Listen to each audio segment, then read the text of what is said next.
Bharatiya Janata party को लोकसभा में 10 सीटें प्राप्त हुई है, पर हमारे लिए महत्वपूर्ण बात यह है कि हमने 52% से ज्यादा वोट प्राप्त किए हैं छत्तीसगढ़ में।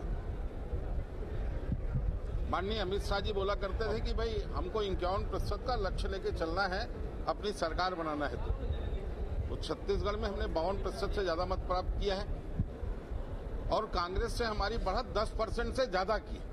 कांग्रेस 42% के आसपास रह गई। देखिए, भारतीय जनता पार्टी की परंपरा है ये कि हम अपने जीत की भी समीक्षा करते हैं और जिन जगहों पर हमारी कमी कमजोरी हुई है निश्चित रूप से उस पर भी होगा। अभी आज ही हमारे सभी नवनिर्वाचित सांसद आदरणीय मुख्यमंत्री जी, दोनों मुख्यमंत्री जी और मुझ सहित अभी बैठकों में दिल्ली जाना हो रहा है। उसके आने के बाद निश्चित रूप से एक योजना कार्यक्रम तय करके सभी के साथ बैठकर इस पर बातचीत। बहुत सारे कारण, जैसे मैंने बताया ना, बहुत सारे कारण होते हैं जीतने के, हारने के। तो इसमें एक ही कारण ही नहीं कहा जा सकता है, उसमें एक कारण ले भी जरूर जोखिम जोड़ा जा सकता है। प्रत्याशी चयन में जातिगत आधार तो लगभग हमारे इस देश में एक प्रक्रिया ही हो गई है। लगभग जातिगत आधार को भी देखा जाता है, सोशल इंजीनियरिंग को देखा जाता है और उस आधार पर कांग्रेस ने पूरी कोशिश की थी सोशल इंजीनियरिंग के आधार पर ही सभी समाजों को, सभी वर्गों को स्थान दिया जाए और स्थान देने की पूरी कोशिश की गई। समाज के लोगों के बीच में कितनी उसकी स्वीकार्यता है ये भी देखना चाहिए। हर कोई को समाज एक्सेप्ट नहीं कर लेता है, तो ये भी कारण बनते हैं उसमें।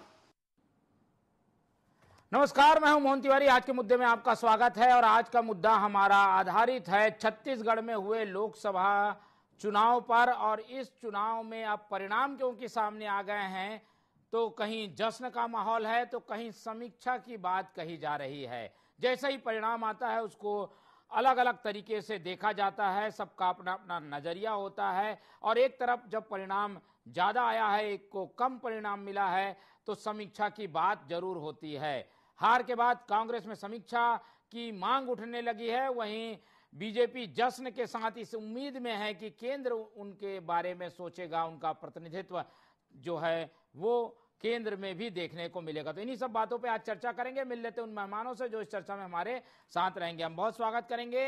हमारे साथ मौजूद हैं कांग्रेस का पक्ष रखने के लिए स्टूडियो से रवि गौलानी जी, बहुत स्वागत है आपका। हमारे साथ मौजूद हैं नागेंद्र वर्मा जी, वरिष्ठ पत्रकार, जो कि बताएंगे राजनीतिक नजरिया। और बीजेपी का पक्ष रखने के लिए हमारे साथ मौजूद हैं के एस चौहान जी, बहुत स्वागत है आपका।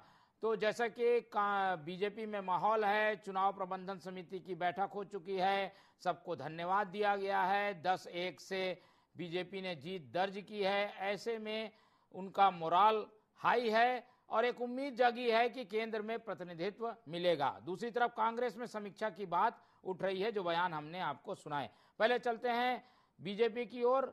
उम्मीद और साथ ही बीजेपी को भी समीक्षा करनी होगी क्योंकि कोरबा में बार बार हार हो रही है। क्या इस बारे में भी सोचा जा रहा है बीजेपी में? के एस चौहान जी। देखिए मोहन तिवारी जी, सबसे पहले तो मैं आपके चैनल के माध्यम से छत्तीसगढ़ की पूरी जनता को बहुत बहुत धन्यवाद और आभार, जो भारतीय जनता पार्टी को बहुत ही इतना ज्यादा आशीर्वाद दिया गया, पहले से ज्यादा उनको प्रतिसाद दिया गया और पहले से ज्यादा आशीर्वाद दिया गया। रही बात कोरबा की, तो कोरबा की जनता ने भारतीय जनता पार्टी या सरोज पांडे को नकारा नहीं है। कोरबा की जनता ने 5.25 लाख पहले से ज्यादा वोट देके भारतीय जनता पार्टी के ऊपर विश्वास जताया। हाँ, भले ही हम लोग कुछ वोटों से रह गए, लेकिन हमारे वोट में इजाफा हुआ और बहुत सारी चीजें हुई। दूसरी बात, अभी आप बोल रहे थे कि मंत्रिमंडल में जगह देनी चाहिए और मंत्रिमंडल में ये अपेक्षाएं हैं कि छत्तीसगढ़ को जगह मिलेगी। तो बिल्कुल 100%, अगर भारत की जनता के लिए, भारत देश के लिए ये उचित है कि कौन से जनप्रतिनिधि को मंत्रिमंडल में जगह दी जाएगी तो जरूर दी जाएगी, लेकिन इसका केंद्र देश के विकास है, देश की उन्नति है, न कि एक जनप्रतिनिधि के ऊपर डिपेंड करता है। दूसरी बात, भारतीय जनता पार्टी प्रभाव में काम करेगी, दबाव में काम नहीं करेगी।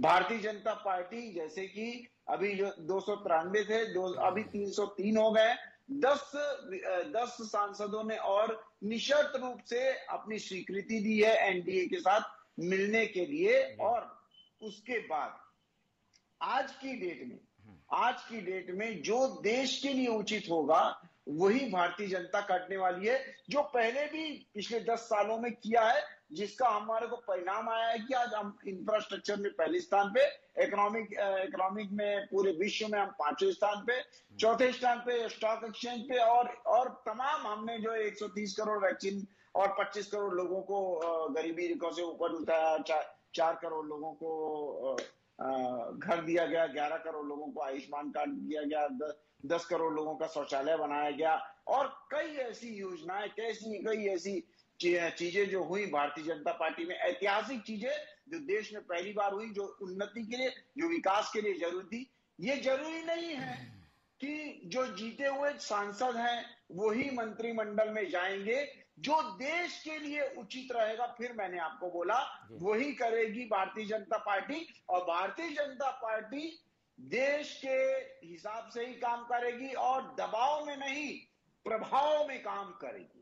ठीक है, बिल्कुल। तो एक अच्छी लाइन लेकर पार्टी चल रही है, लेकिन निर्णय केंद्रीय स्तर पर होगा और वहां की जो परिस्थिति है वो काफी हद तक तय करेगी कि छत्तीसगढ़ को मिलेगा क्या। लेकिन छत्तीसगढ़ का स्थानीय नेतृत्व इस परिणाम से गदगद नजर आया है और इसीलिए आज प्रबंधन कमेटी की बैठक में सबको धन्यवाद दिया गया है। कांग्रेस क्या करने वाली है? एक तरफ तो जश्न का माहौल है रवि जी, लेकिन कांग्रेस में क्या चल रहा है? सन्नाटे जैसी स्थिति है, अभी इतनी जल्दी कोई समीक्षा भी नहीं होगी ऐसा लगता है, लेकिन मांग उठने लगी है कि सारे बड़े दिग्गज उतर गए फिर भी नहीं जीत पाए।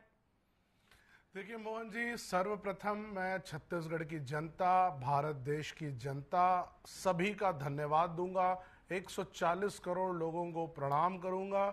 और एक समय अटल बिहारी वाजपेयी जी कहते थे कि सरकारें आएंगी जाएंगी, देश रहना चाहिए, देश का लोकतंत्र रहना चाहिए। तो इस चुनाव के परिणाम में हमारा लोकतंत्र मजबूत हुआ है और हमारी पार्टी की अगर मैं खासकर बात करूं तो 50-52 सीट से हम 99 तक पहुंचे हैं, और अगर गठबंधन की मैं अगर बात करूं तो 233 तक हम पहुंचे हैं। एक समय ऐसा था मोहन जी जब भारतीय जनता पार्टी तानाशाही के तरीके से राज कर रही थी। रातों रात कह देते थे कि नोटबंदी हो गई, खत्म हो जाता था, अगले दिन से हर कोई कतारों में खड़ा हो जाता था। रात के 12 बजे बैठ करके जीएसटी लागू किया जाता था और जीएसटी में व्यापारियों को पूरी तरीके से प्रताड़ित और ग्रसित कर दिया जाता था, और कितनी नोटिसेस आ गई, कभी किसी के बारे में कोई सुनवाई नहीं हुई। एक समय ऐसा रहता था कि जब भारतीय जनता पार्टी को लोग किसान कहते थे कि भाई हमारी बातें सुन लो, ये 3 काले कानून आप कह रहे हो हमारे फायदे के हैं, लेकिन हम कह रहे हैं हमारे फायदे के नहीं है, उनको भगा दिया जाता था। 1-1, 1.5 साल तक वो दिल्ली में खड़े रहते थे। ये भारतीय जनता पार्टी की निरंकुश सरकार थी जो सुनती ही नहीं थी। अभी भी तो सरकार बनी रही है उनकी। मैं आ रहा हूं, मैं उसी विषय पर आ रहा हूं। आज का जो मैंडेट हमको मिला है वो मैंडेट ये है कि भारतीय जनता पार्टी पूर्ण बहुमत में नहीं है। आज उनको जरूरत पड़ रही है घटक दलों की। पिछले 10 वर्षों में कब मोदी जी घटक दल की सुने? या और अगर 12 वर्ष पीछे चला जाए तो पिछले 22 से 25 वर्षों में मोदी जी का मुख्यमंत्री का कार्यकाल ले लिया जाए या प्रधानमंत्री का कार्यकाल ले लिया जाए, घटक दल की तो कभी सुने ही नहीं। हमेशा रातों रात फरमान जाहिर करने वाली इनकी सरकारें रही है। आज इनको सुनना पड़ेगा। अभी के.एस. चौहान साहब मंत्रिमंडल की बात कर रहे थे। मैं आपको बताना चाह रहा हूं मोहन जी, पहली चीज तो अभी तक के मोदी जी को न्योता नहीं मिला है राष्ट्रपति द्वारा कि आप प्रधानमंत्री बन रहे हैं और आपकी सरकार बन रही है। अभी बातें चल रही है हर तरफ से, लेकिन अगर कल एनडीए की सरकार बनती है और अगर मोदी जी प्रधानमंत्री बनते हैं तो अभी हम सुनना शुरू कर दिए हैं। केसी त्यागी जी का बयान आया है जेडीयू से कि अग्निवीर योजना में बहुत सारे परिवर्तन चाहिए, अग्निवीर योजना को देश ने नकारा है, उसमें बहुत सारी तकलीफें हैं। तो प्रश्नवाचक चिन्ह तो ये खड़ा होता है, क्या मोदी जी घटक दलों की सुनेंगे? क्या उनको जो बातें कही जा रही है क्या उसको समझेंगे? अभी तो इतनी जल्दी कह जाना बहुत जल्दबाजी होगी, वक्त बताएगा कि किस तरह से आगे चीजें लेकिन चल आप रही हैं। छत्तीसगढ़ की तो सोचिए, यहाँ पर ऐसा क्या हो गया? देश की तो आप बड़ी बड़ी बात कर रहे हैं, बेरोजगारी और बाकी मुद्दे काम कर गए, यहाँ ये सब क्यों नहीं हो पाया? आपके तो सारे बड़े नेता चुनाव लड़ रहे थे। देखिए मोहन जी, जनता ने हमें विश्वास, हमें वोट दिए हैं, जनता ने हम पे भरोसा किया है। हाँ, बीजेपी में थोड़ा ज्यादा भरोसा हो गया, इसलिए उनके सांसद जीत करके आ गए। ऐसा नहीं है कि कांग्रेस को वोट नहीं मिले हैं, ऐसा बिल्कुल नहीं है। कई सारी सीटों में अगर आप देखिए तो बिल्कुल एक तरफा लीड नहीं रही है, कांटे की टक्कर चली है और आखिरी में जाकर के चीजें डिसाइड हुई है। कांकेर में सिर्फ 1500 वोटों की हार हुई है। तो बहुत सारी चीजें, पिछले परिणाम को देखिए और इस परिणाम को देखिए, फर्क है। आज से 4 महीना पहले अगर आप देखेंगे तो 6 महीना पहले जब भारतीय जनता पार्टी की प्रदेश की सरकार आई, वो वोट परसेंटेज देख लीजिए और अभी का हमारा वोट परसेंटेज देख लीजिए, हमारा ग्राफ बढ़ा है, हम आगे बढ़े हैं। आज बात पूरे देश की होनी चाहिए, क्योंकि ये देश का चुनाव था, ये चुनाव किसी राज्य का नहीं था। राज्य का चुनाव होता तो राज्य हार की समीक्षा अभी तो जीत की बात हो रही है मोहन जी, हार जो हुई है उसके बारे में भी बात करेंगे। अभी तो देश में हमारा एक बहुत बेहतरीन हमें मैंडेट मिला है। अभी तो भारतीय जनता पार्टी को एक एक विषय पर हम पूछेंगे, आपने क्या किया है। आज ही राहुल गांधी जी ने प्रेस कॉन्फ्रेंस करके शेयर मार्केट स्कैम की बात कही है। अभी तो इनसे पूछेंगे, एक एक इनके घोटाले परतें निकल के आएंगी। जो बीजेपी 10 साल चुप रही, हर चीज पर्दे में छुपाती रही, अब एक एक करके चीजें बाहर आएंगी, देखते जाइए। चलिए, ये चर्चा जो है राष्ट्रीय स्तर पर एक तरीके से खुल गई है। आऊंगा दोनों प्रवक्ताओं के पास पहले, लेकिन नागेंद्र जी से समझने का प्रयास करते हैं छत्तीसगढ़ की ये जो परिस्थिति है। और जैसे कि हमने टॉपिक रखा है, कहीं जश्न है कहीं समीक्षा है, तो क्या जश्न अगर भाजपा कर रही है तो उसे भी अपने समीक्षा करने की जरूरत है, उस पर ध्यान दे।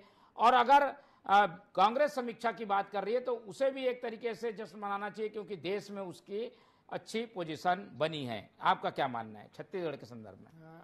निसंदेह मोहन जी, छत्तीसगढ़ के संदर्भ में दोनों पार्टी को अभी समीक्षा की जरूरत है।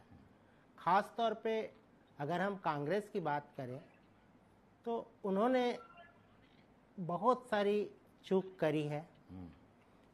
पिछले विधानसभा चुनाव में अपनी सत्ता खोने के बाद जिस तरीके से उनको लोकसभा की तैयारी में जुटना था, कार्यकर्ताओं में उत्साह जगाना था, उसमें कहीं ना कहीं वो विफल रहे हैं। दूसरी बात, सोशल इंजीनियरिंग की भी जो बात कही गई थी, जातिगत समीकरण भी छत्तीसगढ़ में फेल होता दिखा है, जो ये बताता है कि छत्तीसगढ़ की आम जनता अब छत्तीसगढ़ के विकास को लेके सचेत है।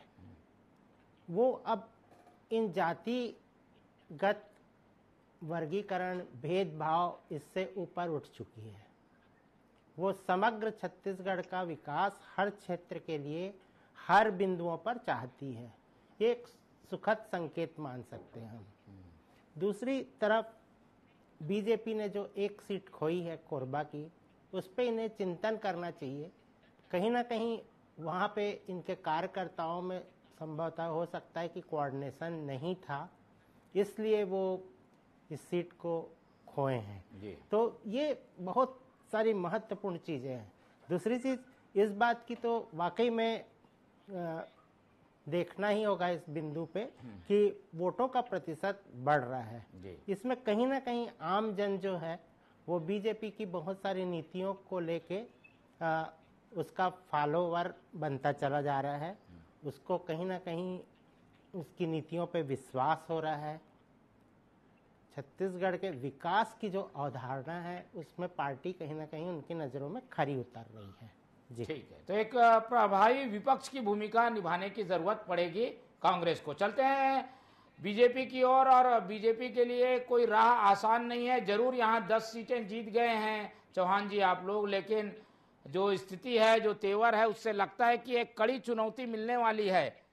कैसे देखेंगे इस चुनौती को? आज ही राहुल गांधी ने अपने तेवर दिखा दिए हैं, पहले दिन ही घोटाले का आरोप लगा दिया है सरकार पे। देखिए, विपक्ष जब उसके पास 50 सीटें थी तब भी कौन सा आरोप नहीं लगाता था, और अभी जो आरोप लगा रहे हैं और जो निराधार आरोप लगा रहे हैं, पहले भी निराधार था, आज भी निराधार है। तो आप अगर कोई उसका कोई आधार है तो सबसे पहले आप पुलिस में जाइए, एजेंसियों में जाइए, कोर्ट में जाइए, उसके बाद ये सभी चीजें होंगी। दूसरी बात, आपने समीक्षा के बारे में बोला। छत्तीसगढ़ में जो हारे हैं, 10 सीटें हार गए हैं, और पहले से 2019 से अभी जो इनका परफॉर्मेंस रहा है वो एकदम दल रहा है। 6 महीने के अंदर इनकी 2 बहुत बुरी हारें, विधानसभा हार गए, उसके बाद आप लोकसभा हार गए, लोकसभा में आपके मुख्यमंत्री हार गए, आपके गृह मंत्री हार गए, उसके साथ साथ दो और मंत्री हार गए। आपकी हालत क्या है? छत्तीसगढ़ की जनता ने कांग्रेस के प्रतिनिधियों को, कांग्रेस को उखाड़ के फेंक दिया और इतना जन सैलाब के जैसे भारतीय जनता पार्टी को इतना ज्यादा आशीर्वाद दिया। पहली बार ऐसा हुआ है तिवारी जी की कोई प्रत्याशी भारतीय जनता पार्टी का या कांग्रेस का छत्तीसगढ़ में 5,68,000 वोटों से जीता है। ये पहली बात हुआ है।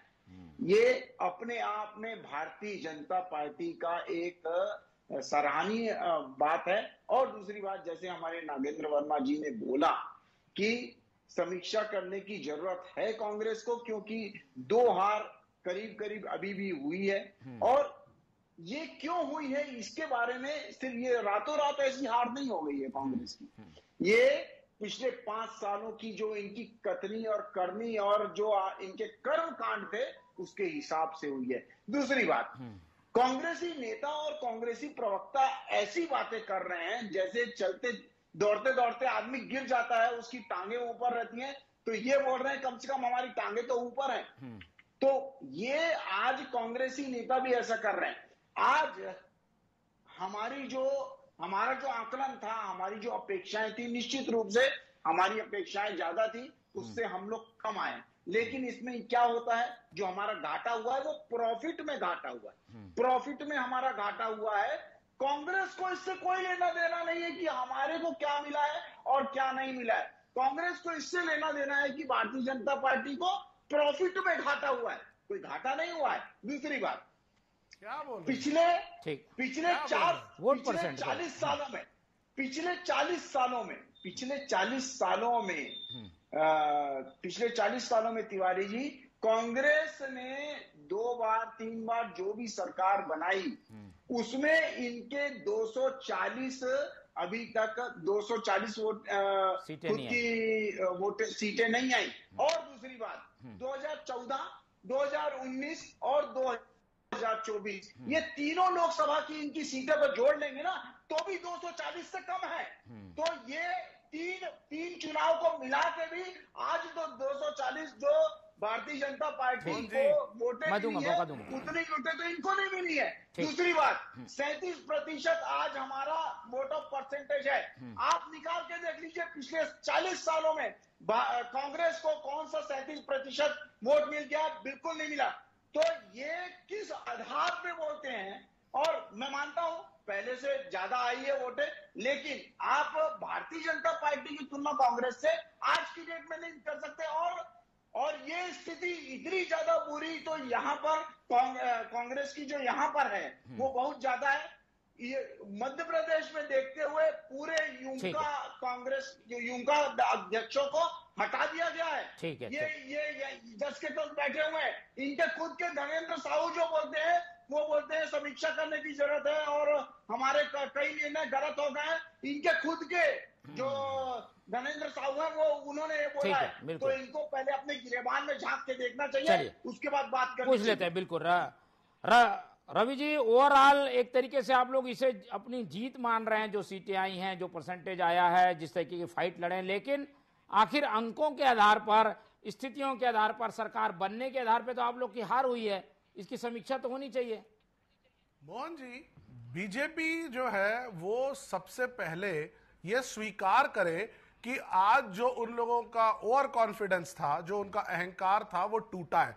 370 बीजेपी और 400 एनडीए की बात करने वाले आज बीजेपी वाले ये तक स्वीकार नहीं कर रहे हैं कि इनका सारा कैलकुलेशन फेल हुआ। भगवान राम के मंदिर की बात पूरे देश में, दुनिया में करने वाले आज अयोध्या हार गए।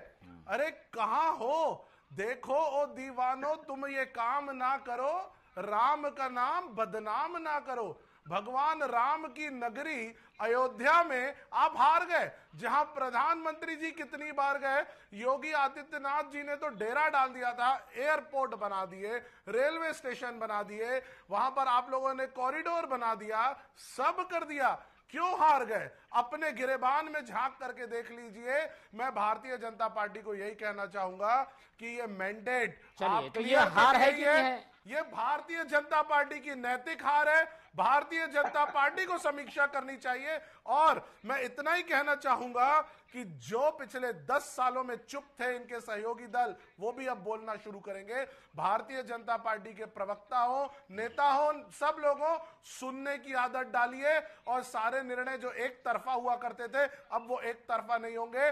जनता ने क्लियर कट मैंडेट दे दिया है कि सबकी मिल के चली जाएगी, सबको सुना जाएगा, हर एक वर्ग की बात को समझा जाएगा, एक तरफा कोई बात नहीं की जाएगी। भगवान राम के चरणों में जाकर के, वहां जाकर के माफी मांगो। भगवान राम से पूछो कि आप लोग जो कहते थे कि मंदिर हमने बनवाया है, राम को हम लाए हैं, क्या ऐसा हो गया? उनके चरणों में जाकर के माफी मांगने का वक्त है, ना कि टीवी में बैठ करके। चौहान जी, लेकिन ये भी आप लोगों के लिए भी तो समीक्षा का समय है कि भाई आपकी सीटें कम हुई है, बहुमत के आंकड़े से आप दूर रहे हैं, अब वो स्थिति नहीं है जो कि 2019 में थी।